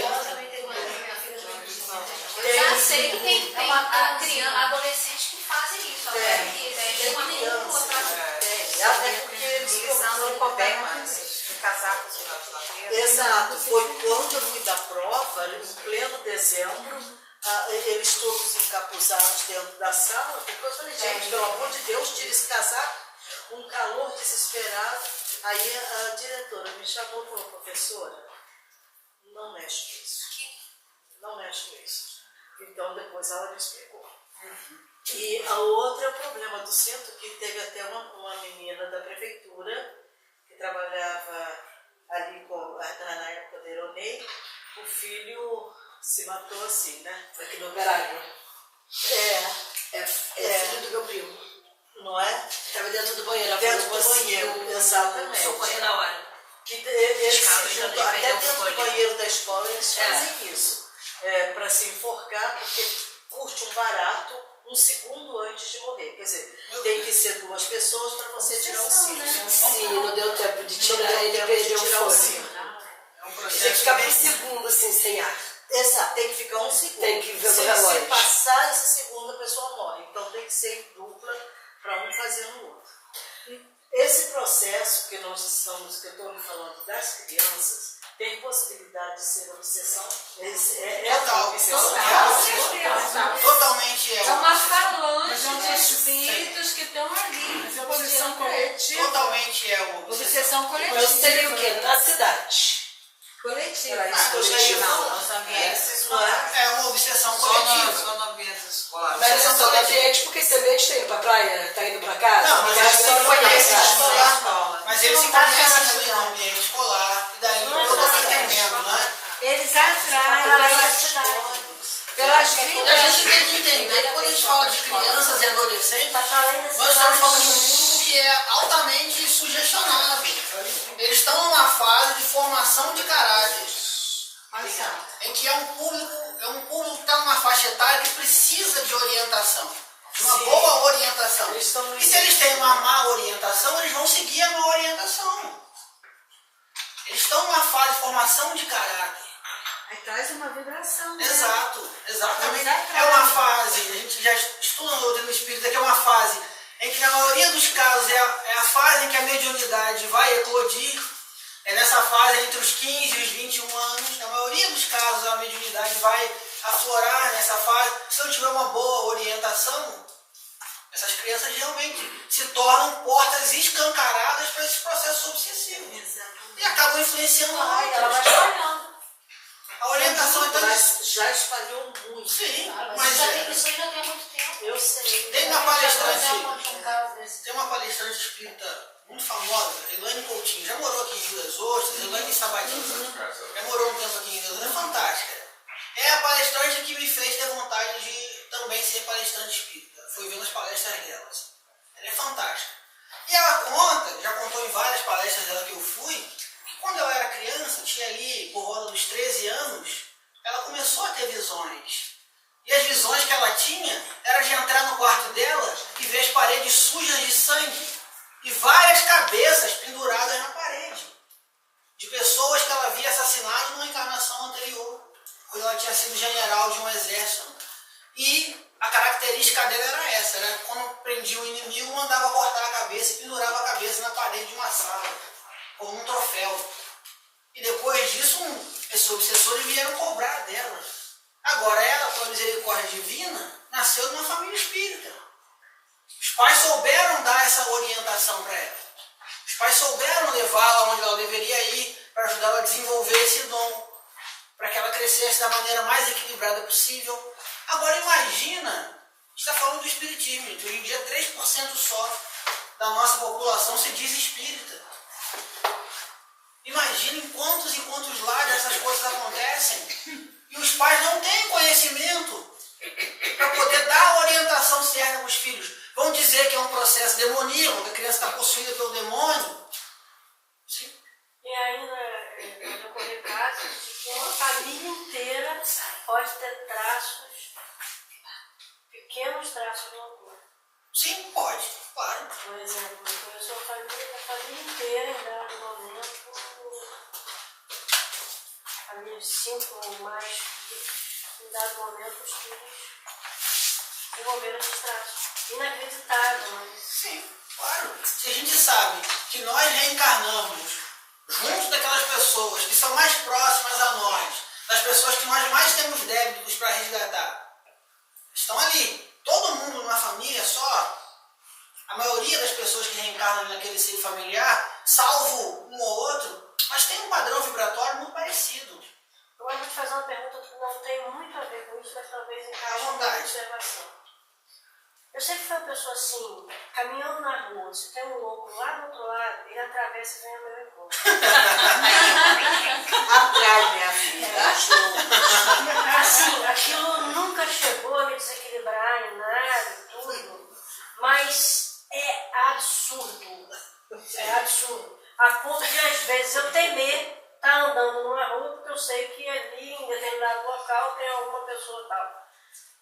Isso pode ser alguma atração para esse tipo de coisa ou não tem nada a ver com isso tudo que está sendo falado? Você pode ser um canal de ajuda para essas pessoas. Isso. De apoio. Você Tá pode te ser procurando, um né? canal de ajuda para essas pessoas. Olha, Pode. Isso. quando acontece isso, o que você faz? Sai correndo, né? Não. Bora. Eu dou atenção, às vezes eu tento entender. Olha, aí eu poderia pegar um clareza de 1 minuto para tentar te explicar uma situação que eu vi uma vez. À vontade. Tá? Isso aconteceu. Eu estava num local, eu estava sozinha numa cidade, assim, eu estava fazendo um curso, não sei o que foi o evento, numa cidade desconhecida. E eu fui comprar a carga do celular, e quando eu estava na farmácia comprando a carga do celular, um louco adentrou, assim, fazendo como se fosse assim, a jato, que apareceu do nada, e ele foi procurando alguma coisa, esquizofrênico. Procurando alguma coisa embaixo, assim, nas coisas da farmácia, e abaixava a cabeça e tudo. E ele saiu assim, eu fiquei só observando, porque eu sabia que ele chegaria dentro. E ele chegou, ele olhava pra mim, ele perguntava onde é que estava, perguntava o tempo inteiro pra mim onde é que estava. Eu não saí da farmácia por causa dele, porque eu acabei de fazer as coisas, e ele também já estava saindo, eu saí, fui observar. Ele andou a rua toda, aí se desprendeu de mim, né?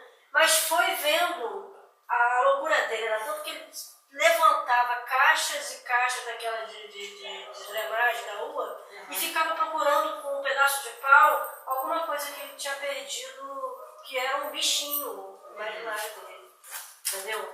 Mas o exemplo foi esse. Nesse dia, eu andava e ele vinha. Não tinha medo, eu não tive medo dele, mas eu tenho vontade de tentar entender o porquê. Pode ser um ponto de e o ajuda, entendimento De ajuda. ponto de apoio para essas pessoas. Que sabe que o anjo guardião dele sabe que você vai ter possibilidade de ter um De tentar pensamento entender, de positivo ajudar. para ele. Exato. Entende? Não entenda isso como uma característica negativa, não é. Não entenda isso assim, como uma característica negativa. Eu pensei que talvez seja tipo até de chamar o obsessor, não tem a ver isso não. Não pense assim. Tá? Sinta-se feliz por poder ajudar, por já ter condições de ajudar, porque muitos no seu lugar sairiam correndo. Iam querer agredir, exato, iam querer agredir. E você tenta ajudar, tenta compreender, tenta saber o que está acontecendo. Isso é uma vantagem que você tem, isso é uma coisa boa que você faz. Pense assim, é muito melhor. Bom, voltando aqui, obsessão e loucura. Eu podia citar, gente, muitos casos aqui, ficar muito tempo aqui, citando muitos casos complexos de obsessão. Citei um aqui, há uns 2 anos atrás, eu citei lá no fórum também, que eu vou citar aqui agora. Há uns 2 ou 3 anos atrás, eu não me recordo bem, eu vi uma reportagem na televisão que a mim me chamou muito a atenção. Era um julgamento que ficou famoso aqui no Brasil, tá? De um homem e 2 mulheres que foram presos em Recife, porque pegavam mulheres na rua, matavam essas mulheres, esquartejavam as mulheres e depois comiam a carne delas. Exatamente. Fazia É isso, eu fazia isso ainda. Fazia os salgados e vendiam na rua. E as pessoas comiam, não sabiam que era carne humana e comiam. Tem alguns outros detalhes nessa matéria que não vale a pena nem dizer, de tão terríveis que são. Tá? Então, sim, o mundo inteiro, infelizmente. Tá? Mas o que me chamou mais ainda a atenção foi porque um repórter foi lá fazer uma reportagem com um homem que era o cabeça do bando. E fez a reportagem com ele. Primeiro, o que me chamou a atenção? A expressão daquele homem. Um olhar muito vazio, escuro mesmo, assim, eu não conseguia nem ver o branco do olho dele, de tão estranho que era, profundo. Transmitindo pela televisão, eu sentia uma energia ruim que vinha. E o repórter perguntava para ele, mas por que você fez isso? Qual foi o motivo? A voz falava na minha cabeça e eu fiz. A voz me mandou fazer e eu fiz. Mas que voz? Uma voz. Um dia começou a falar comigo e eu fui fazendo. Tá. Mas você é formado em medicina? Eu falei, não sou formado em medicina. E como é que você sabia aonde cortar para esquartejar as pessoas? Porque não é tão simples assim esquartejar um corpo humano. Você tem que saber aonde cortar, aonde solta mais fácil. E o homem dizia assim, a voz também ia me dizendo onde é que eu tinha que cortar. Eu ia cortando e ia separando. Eu não consegui nem terminar de ver a reportagem. Tal foi a impressão que aquilo me causou. Tal foi o medo, juro, eu senti medo. Mesmo sabendo que o cara está lá em Recife, preso, não vai mais sair da cadeia, vai passar a vida inteira na cadeia. Ele foi condenado a mais de 200 anos de prisão, porque ele cometeu muitos crimes. Mas eu fiquei com medo, olha isso. Tal a impressão que me trouxe aquilo. Aí a gente vê o que a gente está fazendo da nossa mediunidade. Exatamente. É isso que a gente tem que observar, o que realmente a gente está fazendo da nossa mediunidade. É aquela vigilância que você falou. E no momento qualquer, todos nós podemos passar por isso. Uma influenciação tão forte, né? Se a gente não tiver uma meta, não tiver uma vigilância, não tiver um caminho, a gente chega a essa loucura. Nós não só porque nós estamos aqui dentro da casa espírita que a gente está livre disso. Qualquer um de nós pode acontecer. Esse é um processo de subjugação tão complexo, gente, tão profundo. Então a gente tem que refletir o que a gente está fazendo da nossa mediunidade. Né? Principalmente, né, gente? Entender, vou repetir isso sempre, entender quem nós somos. O que nós estamos fazendo aqui nesse mundo? Qual que é o nosso papel? Qual é o caminho que eu estou dando? Qual é o direcionamento que eu estou dando para a minha vida, no meu dia a dia?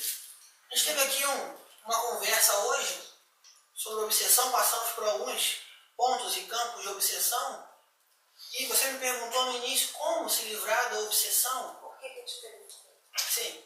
Eu te perguntei porque quando a gente tem um autoconhecimento, quando a gente aprende realmente a se conhecer, pratica diariamente de forma íntima, você tem sensações. Eu não estou falando só de mim, estou falando de outras pessoas que compartilham das mesmas sensações ou sensações próximas. É como se você tivesse comido muito e desse aquela lombeira. Né? Ou então você está no meio de uma coisa, tem aquela sensação de angústia.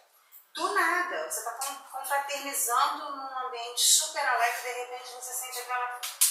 É como se te baixasse realmente a energia, né? Alterações de humores. Então, assim, como tem algumas pessoas que não conseguem diferenciar que isso pode ser uma influência espiritual, né? Não necessariamente interferência espiritual. Influência, sim. Outras pessoas acham que não é. Para mim, isso, baixando a minha imunidade e eu entrando numa densidade diferente ou de menor controle do meu pensamento, eu posso ser vítima de obsessão. Claro. Como controlar isso? Primeiro ponto nisso aí. Provavelmente, se isso acontece com você, acontece com outras pessoas, provavelmente vocês têm aí um campo mediúnico que atrai essas energias. A primeira coisa a fazer é começar a se educar dentro dessa mediunidade. Começar a entender Porque o médium que não se educa, ou que não consegue, ou que não estuda, que não aprende como controlar essa capacidade que ele tem, vira uma esponja. É igual você botar uma internet na sua casa lá, vou colocar aqui o Wi-Fi na minha casa e não vou botar senha. Todo mundo vai se conectar ali. Quando você pensar bem, vai ter um montão de gente na calçada, umas 15 pessoas na calçada da sua casa, usando a sua internet. Não tem senha, não está protegido. Qualquer um se conecta ali. Qualquer um chega e se instala ali. O médium que não consegue se controlar, não é fechar esses canais, mas é controlar. Não, aqui só vai entrar aqui no meu campo quem eu permitir. Isso se dá através do estudo, através da prática. É um processo lento, um processo longo, mas que você vai conseguir controlar. É o primeiro ponto. O segundo ponto é sempre tentar o máximo possível, sei que às vezes é difícil, manter o seu padrão mais alto possível. Não é? Quando você sentir o desânimo bater, faça uma prece, ore. Peça aos bons espíritos que estejam com você, te ajudando a manter o seu equilíbrio. Isso é primordial, gente. Às vezes a gente tem vergonha de pedir ajuda. Exatamente. Tem vergonha. Ah não, tem tanta gente sofrendo no mundo, eu vou atrapalhar a espiritualidade, ocupar a espiritualidade com meus problemas. E por que não? Você é filho de Deus como qualquer outro. Você tem seu anjo guardião, você tem seu Exato. guia espiritual, tem tudo do seu lado. Tem muita pra chegar, gente, né? mas num caso como esse seu, que você está falando, está no ambiente, está todo mundo ali relativamente feliz, conversando. De repente baixa muito o seu padrão, você fica triste ou de repente fica irritadiça. Comece a trabalhar mais a sua mediunidade, comece a estudar para aprender a controlar mais a sua mediunidade. Quem sabe, você já frequenta aqui os estudos, não sei se já faz o desenvolvimento mediúnico, mas se não faz, daqui a pouco a espiritualidade vai te encaminhar. Se continuar com isso, a própria espiritualidade encaminha você para o lugar que você, para o trabalho que você vai conseguir fazer para conseguir se controlar mais nesse sentido, para conseguir melhorar esse seu padrão vibratório. Tá? Mas cuidado com isso só. Não permita que quem você não deseja entre no seu campo mental. Não permita quem quer te prejudicar de entrar no seu campo mental. Através disso, vigilância, oração constante e estudo. Estudo, principalmente. Estudo das obras básicas, da codificação, mas principalmente, aí vou repetir, mais uma vez, estudo de si mesmo.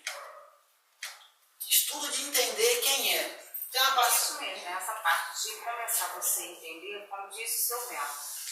Ele fala sempre, se não é o pensamento que você tem habitualmente, algo está errado. Exatamente. Eu não estou falando com as mesmas palavras, mas é mais ou menos isso. Está aí alguma coisa errada, não sou eu não penso assim. Exato. Então tem alguma coisa errada.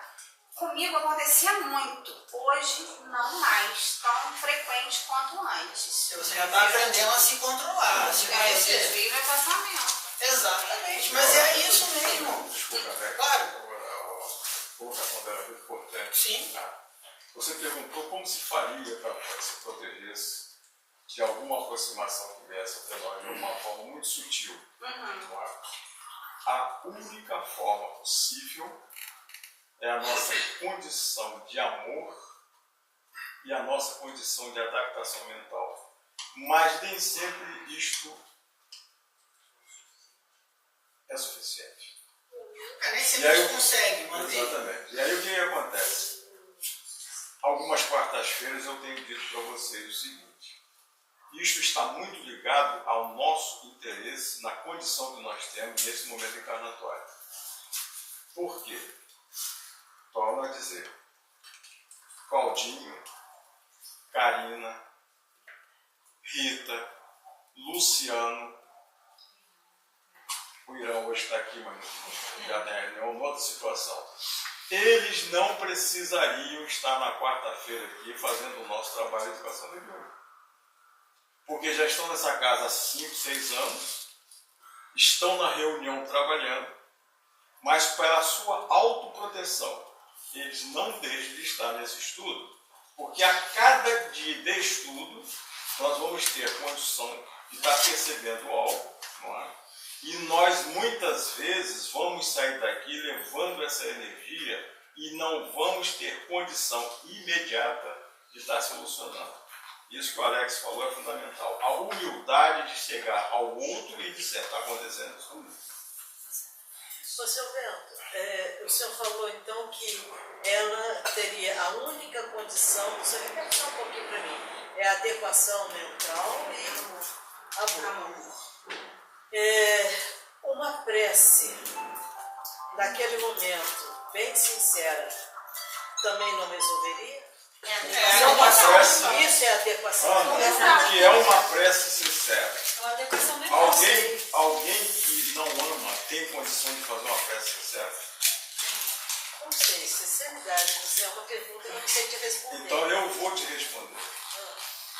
Nós gritamos, nós fazemos alardes mentais, acusamos a divindade de não estarmos sendo escutados. Por quê? Porque mentalmente nós estamos gritando.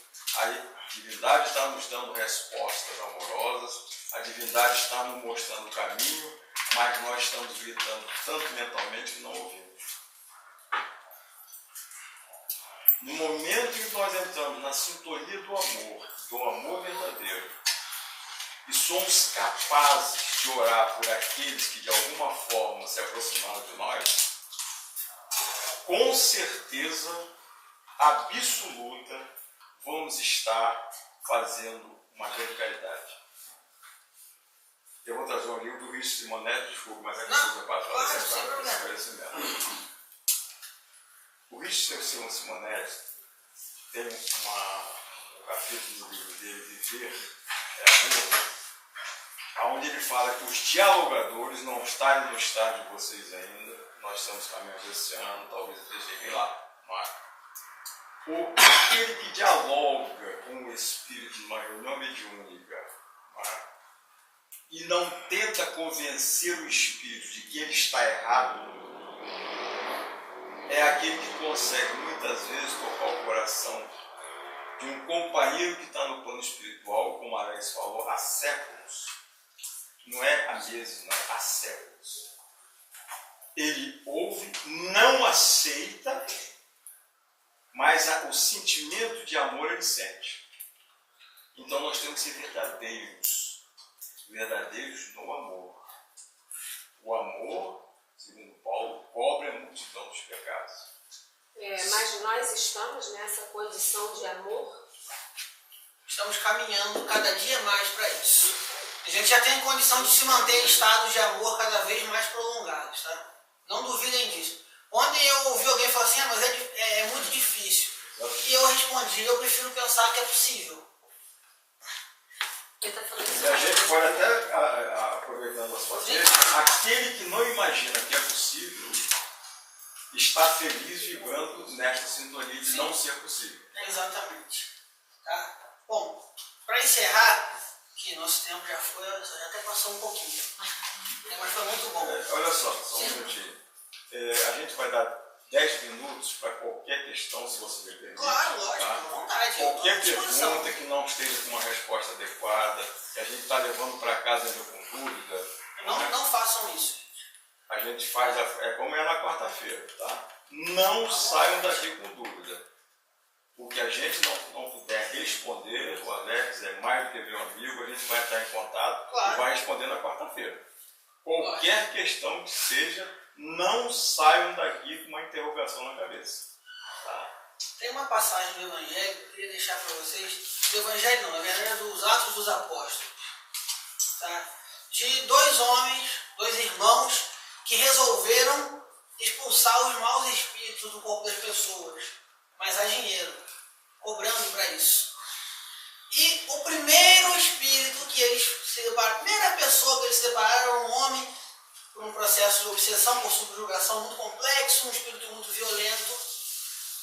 E aqueles homens chegaram para aquele homem ali e falaram assim: eu te ordeno que você saia desse corpo, em nome de Cristo, a quem Paulo prega.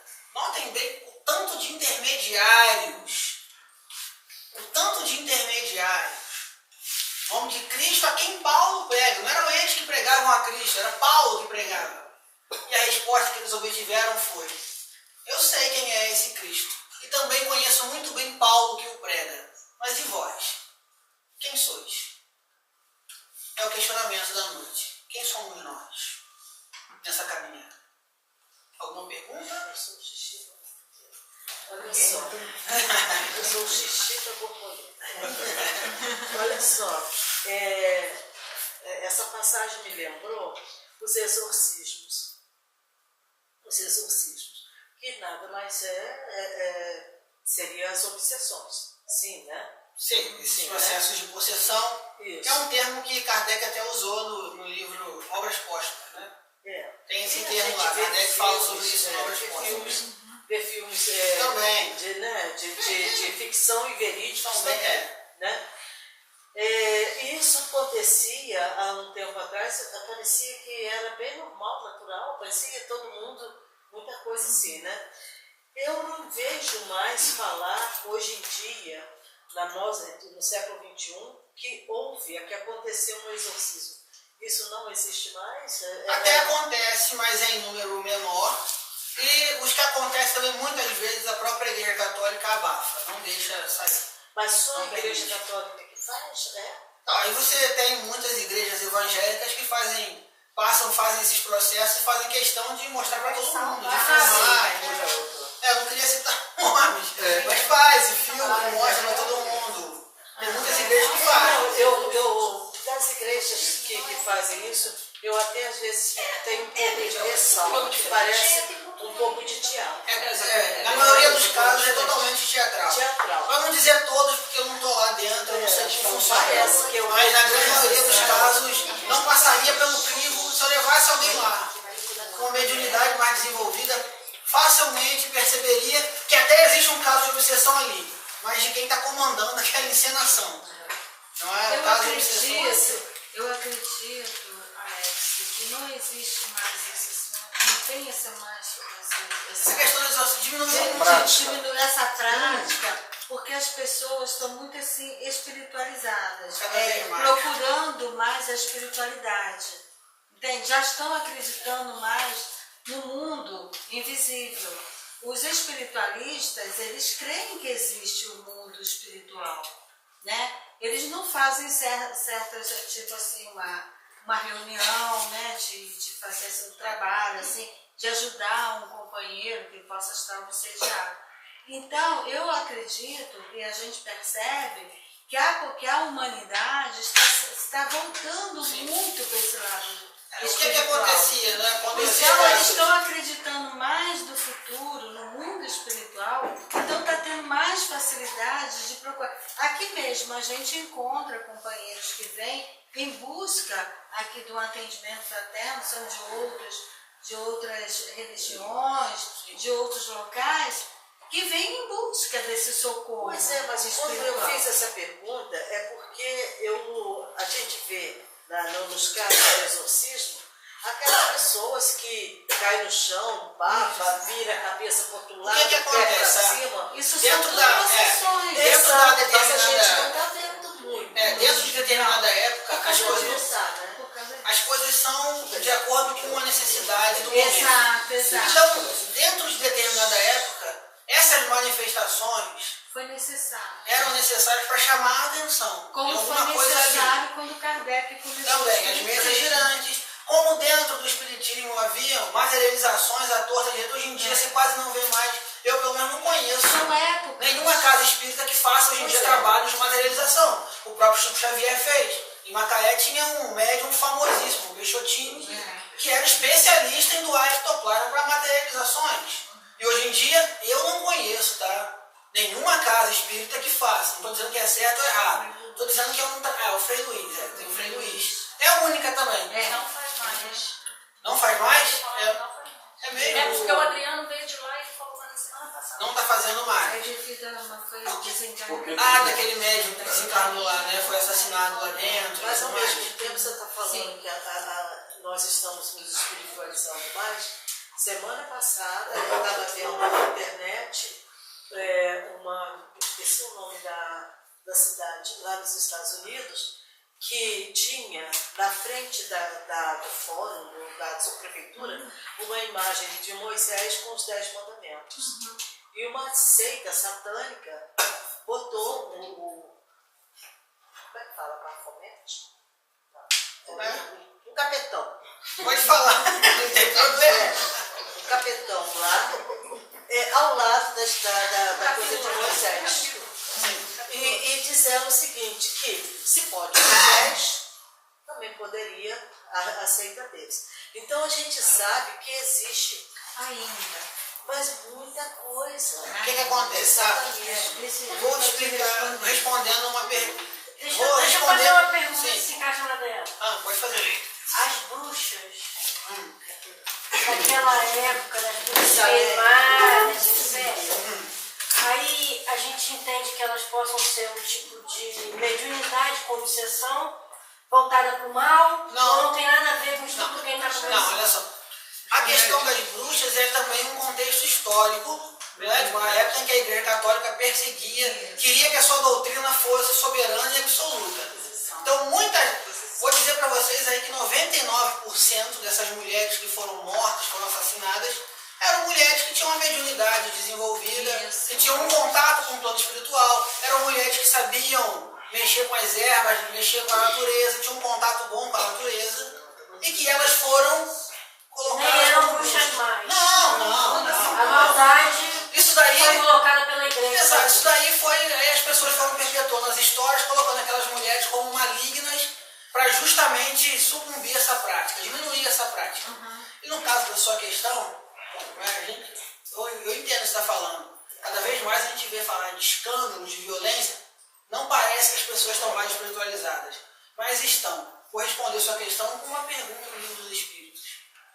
Por que o mal ainda se sobrepõe ao bem? Porque os maus são desinibidos em fazer o mal e os bons ainda são tímidos em fazer o bem. Nós ainda somos tímidos em fazer o bem. Embora Joana de Ângeles, hoje a gente está falando bastante de Joana de Ângeles aqui. Graças a Deus. Sinal de que ela deve estar aqui. Alguém está falando de Joana de Ângeles, estamos amparando aqui. Joana de Ângeles diz que mais de 50% da população mundial já é tendente ao bem. Então o bem já está cada vez mais ganhando terreno e dominando o estilo. O que acontece? É desespero dos maus. Os maus estão perdendo terreno e é natural que eles gritem cada vez mais, como o Bento disse, né, que a gente às vezes grita mentalmente, os maus também gritam para tentar afastar. Eles não querem que esse mundo evolua, de maneira alguma. Se você pegar o teu gancho aí, teu exemplo do que você disse, né, quer dizer, olha o conceito do que eles queriam fazer. A imagem lá era só para criar desarmonia. Né? Deixa eu te perguntar uma coisa, Alex. O Claudinho pode fazer, o Claudinho fala dele. Você abriu a tua fala trazendo a depressão, que é um caminho para a obsessão. E está meio que terminando com obsessão versus loucura. É uma coisa que me intriga. Você talvez seja muito mais novo que a gente, mas a gente lembra, né, a quantidade de loucos diagnosticados antigamente era uma coisa absurda. Hoje não se fala mais em louco, se fala em depressão, que era algo que não existia pra gente, né? Essa é uma evolução científica. É uma evolução? É uma evolução mas científica. Mas só científica ou espiritual? Também espiritual. A gente tem que entender o seguinte, tá? Toda e qualquer doença que a gente manifeste no nosso corpo físico, no nosso campo mental, toda doença, tá, gente? Isso é sem exceção. Isso está em várias obras. Ela tem um cunho espiritual. Na verdade, as doenças começam no campo espiritual e se manifestam no físico. Toda doença é assim. Tanto é que quando a gente tem uma doença, quando a gente comete algum crime, quando a gente atenta contra a nossa própria vida, a pessoa vai lá e dá um tiro na cabeça, se matou assim. Fica uma marca aí no seu perispírito. Fica uma marca espiritual. E depois, na outra encarnação, ela está com um corpo novo. Reencarnou. Está com um corpo novo. Ela não tem problema nenhum físico. Mas ela tem um problema mental, por conta do tiro que ela deu na cabeça. Porque o seu cérebro, vamos botar assim, né? A sua cópia espiritual, que é o perispírito, a gente sabe, é a cópia do nosso corpo físico aqui, ou o nosso corpo físico é a cópia do nosso perispírito, está danificado, o perispírito está danificado. A pessoa que fuma muito mesmo nessa encarnação, desencarnou, na outra encarnação vem com um problema respiratório gravíssimo. Ela nunca fumou na vida, nem pode. Se fumar nessa encarnação, morre, desencarna. Porque tem um problema sério no pulmão. É isso, é a marca espiritual que está. Então as nossas doenças começam no campo espiritual, começam no perispírito e se manifestam no corpo físico. Aí vem o tratamento espiritual, que faz o trabalho todo em cima daquele campo espiritual. Né? Constatar uma realidade, não é? A Cleusa nunca bebeu nessa encarnação. Vive tropeçando. Não. Teve cirrose em último grau. Aí, Exatamente. e nunca bebeu. Cirrose de último grau. Então, É na encarnação anterior, hein? não tenha dúvida quanto a isso. Ela sabe disso. Né? Tanto que ela não suporta bebida, ela não pode ver ninguém com bebida. Se ela estiver num lugar onde as pessoas estão bebendo, ela passa mal antes de beber. Eu não consigo entrar em um local, o cheiro, eu passo mal. Então são coisas que nós temos que perceber. Né? É isso nós que ele fala, mesmos, conhecer a para que a gente si. possa se autoavaliar. Só quero abrir uma observação. Como os loucos eram tratados há cerca de 40 anos atrás. Exato, é o que a gente está falando, é Com os depressivos ou os que têm um certo desequilíbrio mental. são tratados com carinho e com tratamentos espirituais atualmente. São a evolução. É a evolução. Então, Você no pensou caso, por tá um falando- lado, eu já pensei foi no tarja preta mesmo. Porque essas questões de obsessão é em cima da mediunidade, a mediunidade é uma coisa física. Então hoje em dia, que nós não tínhamos possibilidade antigamente, a gente começa a interferir essa comunicação com o tarja preta.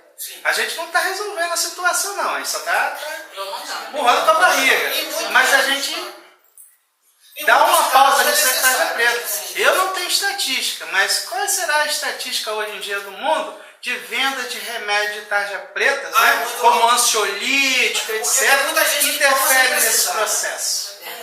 É muito alto, até porque tem muita gente que toma sem precisar. Ô, É Silvana, tem Sim. um documentário que sempre passa na Sky várias vezes. É só esperar, um dia aparece, ou então procura na internet. Fala sobre o campo de concentração no Brasil, que foi na cidade de Barbacena. Não é um campo de concentração. Uma casa de loucos. Exatamente, uma casa de loucos, e mostra muito disso que você está falando. Da embarcação. Então, tinha uma Ferreira pergunta pra fala fazer? no livro Não, de a Daniela depois assim. Fala dessa casa? Ela aqui, né? Ela levantou o dedo antes. Pode falar. Numa casa, tá? Que a pessoa vê muito filme de tiroteio, de morte, de terror, essas coisas. Ali pode estar um obsessor. Você abre totalmente o seu canal vibratório. Você abre totalmente o seu canal vibratório para essas influências, tá, André? Abre totalmente, tá? Não é recomendado que você assista esse tipo de filme. Não é recomendado que você tenha a televisão no quarto e durma com a televisão ligada, porque quando você dorme, principalmente naquela fase do sono, que você ainda não está no sono, não está desperto, mas não está no sono profundo. Está ali no meio termo ainda. Né? Que se alguém conversa com você, você até responde. Muitas pessoas respondem. Até alguns médicos dizem para fazer isso com as crianças.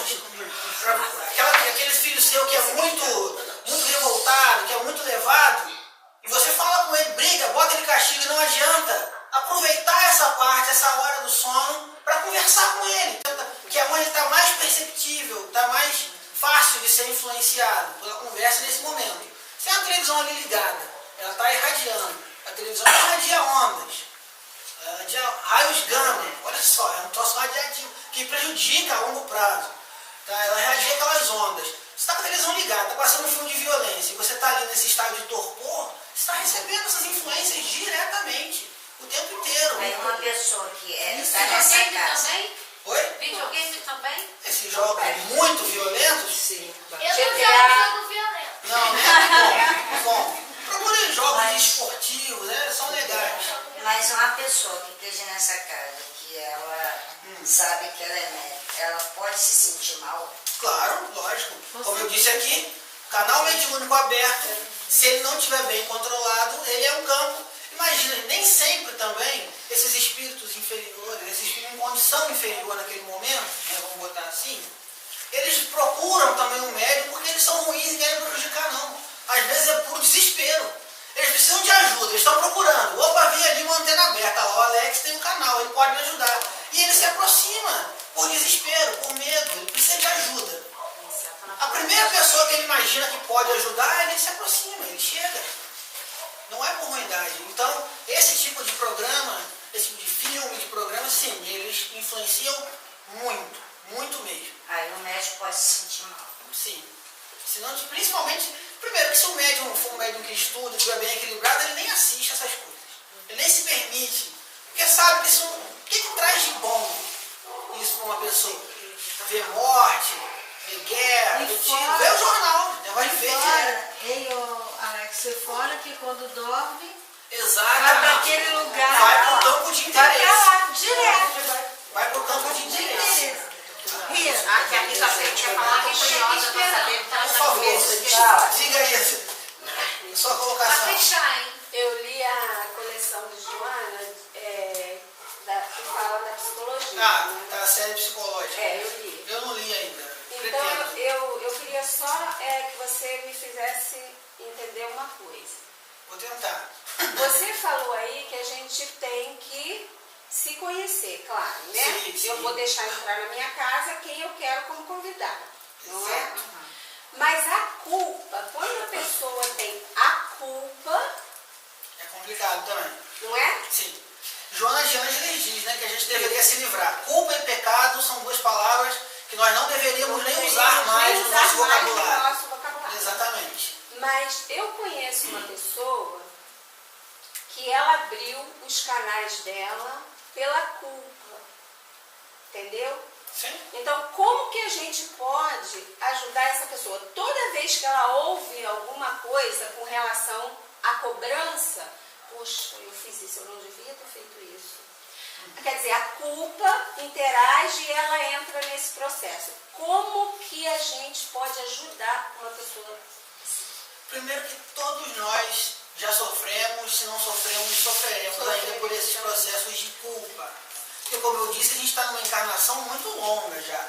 Né? Uma trajetória reencarnatória, evolutiva já muito longa. E com isso a gente vem trazendo essas cargas, tá? Esse é um momento de despertar individual de cada um. Tá? Não tem muito o que nós possamos fazer para interferir.